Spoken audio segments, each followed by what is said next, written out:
an entire orchestra, all of this style of music broke down as a form of expression because of how organized it had to be. So it's particularly sweet because this was done at a time when a single guitar wasn't thought to be able to compete with this. Now, of course, let me just say this. Since I tuned in, I began filming in the middle of your conversation. We should tell the folks who will no doubt be watching this what we're talking about. We're talking about classical music because we're in St. Augustine and we are out in the parking lot in front of Excelsior High School. This is where I went to. Well, this was the whole black community of Lincolnville went to school here when I started there. It was 1 through 12. Now they have 6 high schools. Turn the music up so we can hear the music. Okay. Now, as you can see, we're listening to piano, cello, or bassoon. Bassoon? That's a bassoon. Yeah. A violin. I believe it's a quartet with piano. All right. Quartet because there's a bassoon in there, there's a piano in there, there's a flute, there's a cello in there, there's a flute, there's a cello, okay. There's a viola. That's a cello. Cello. Now you tell me when you hear viola. There's a clarinet in there too. That's a clarinet right there.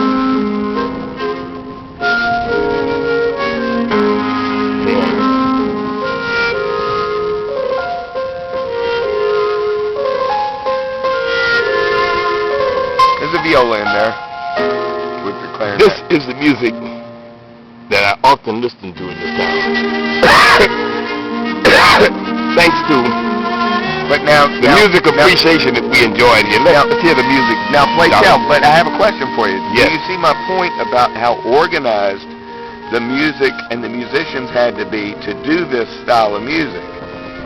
That when popular music came out with 3 or 4 instruments, 3 or 4 guitarists, or a guitarist and a drummer, or simply a guitarist doing a complete piece of music, the need for that highly organized activity limited this kind of musical expression as a result. I think that the decline of this kind of musical expression is due entirely to the ignorance of the public about music. Well, of which, in spite of your erudition, which in spite of your erudition, your prejudices toward popular music predisposes you to make idiotic remarks. I made as much money as a classical musician, okay, playing me a guitar and a harmonica, and I gave a complete musical performance, and it was compensated as such. It was well done. Listen. Am I supposed to be impressed by the fact that you were overcompensated by the untutored mob? Listen, if you received a pence. If you received 6 pence for a performance and a classical musician didn't get $1 million for the same performance, you were greatly overcompensated. And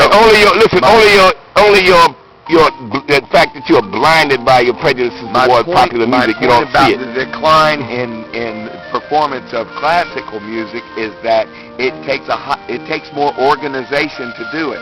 There has to be an organization there to audition for instance, before you create it.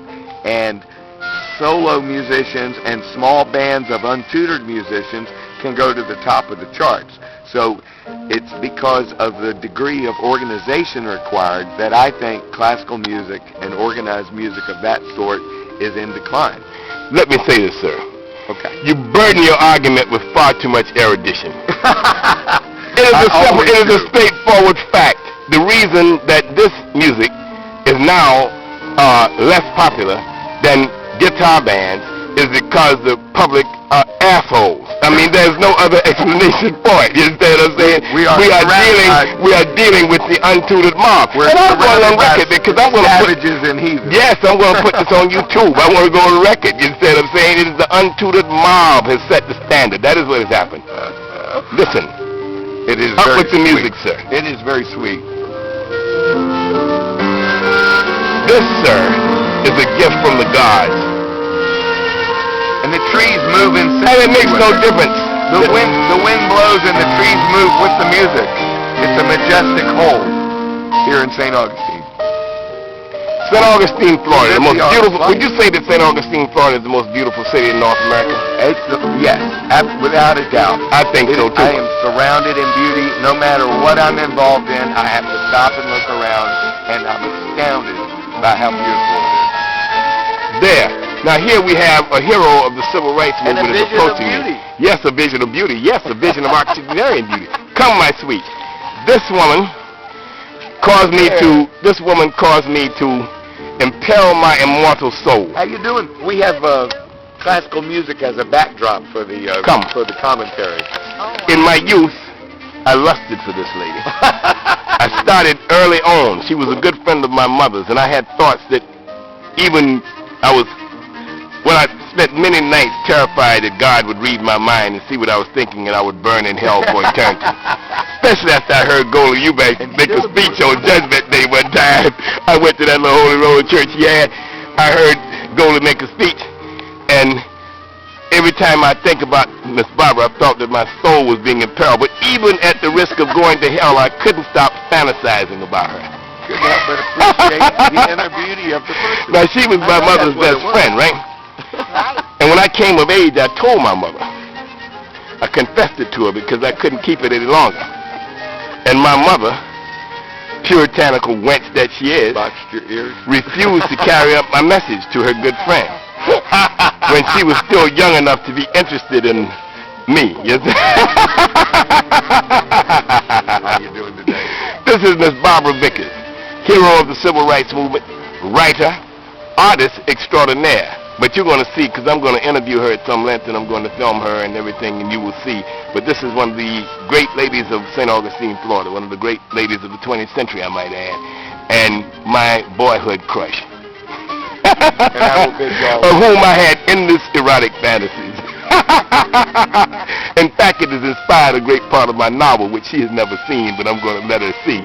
While I'm here, I'm going to let her hear the audio book and let her know that the lady in the story that I'm talking about was actually her. And her friend, Miss Janie Jones. I used to fantasize about them both, and I put it in a novel. Giving away all this which is going to make me, I said, now, but now they didn't do nothing. They didn't know nothing about it. But I'll tell you, now y'all know. This is who, in the novel, that name is Genevieve and Miss Doshi. I did that just to be devilish. And I bid you adieu.